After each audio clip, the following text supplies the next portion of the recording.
Hey everyone, this is Zach Weiss from Born and Wound, and today I'm going to be taking a look at the Arcus Mesos.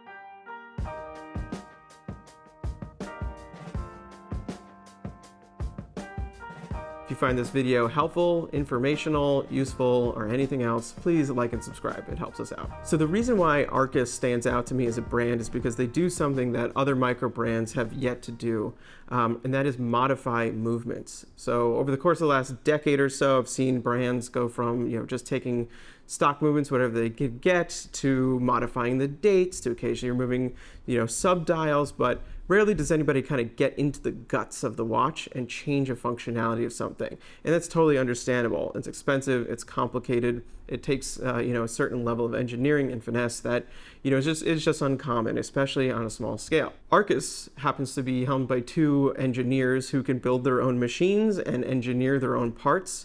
So they've done something really cool, which is modify Seagull ST19 column wheel chronograph movements, which are movements you've probably seen a handful of times before, to give them some different functionality. The first watch I reviewed was the Tropos last year. It was a Monopusher chronograph built on the ST19 for, I think it was $799.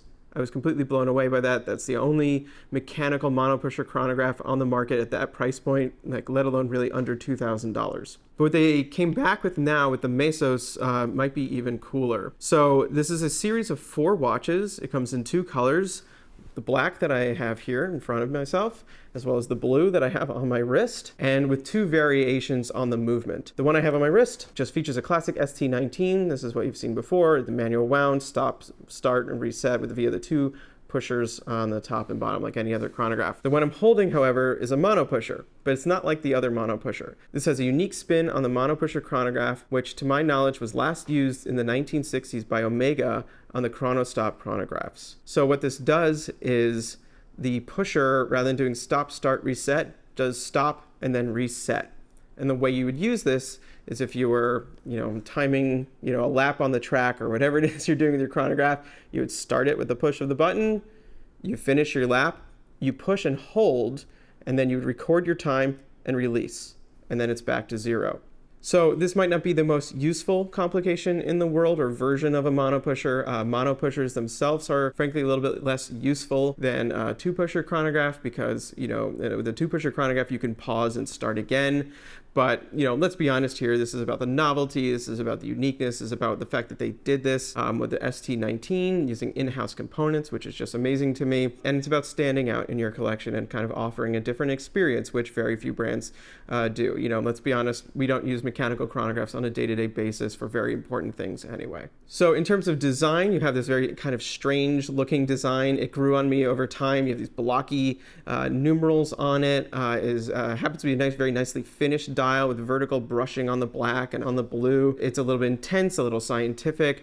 It's the kind of thing that I think also makes this watch stand out. It feels a little bit vintage to me, but in a way that it's kind of like weird. Like it feels like it's from a more experimental era of watches, and that's definitely something I could appreciate. It's 39 millimeters in diameter, wears beautifully, 47.5 lug to lug, only 12.5 thick, and that includes a domed sapphire crystal there. So all around, it's a very nice, very easy wearing watch. So like I said, there's the 2 versions, the black and the blue. Both are available with either of the movements. The Monopusher is $599.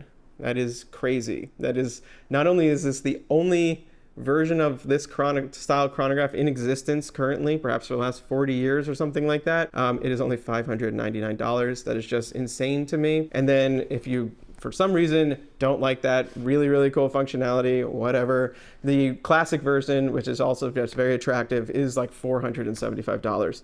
75 of each unit. This is just, this is just white hot to me. Like I said, this is where micro brands are going. And if this is where they're going, like the future for micro brands is very bright.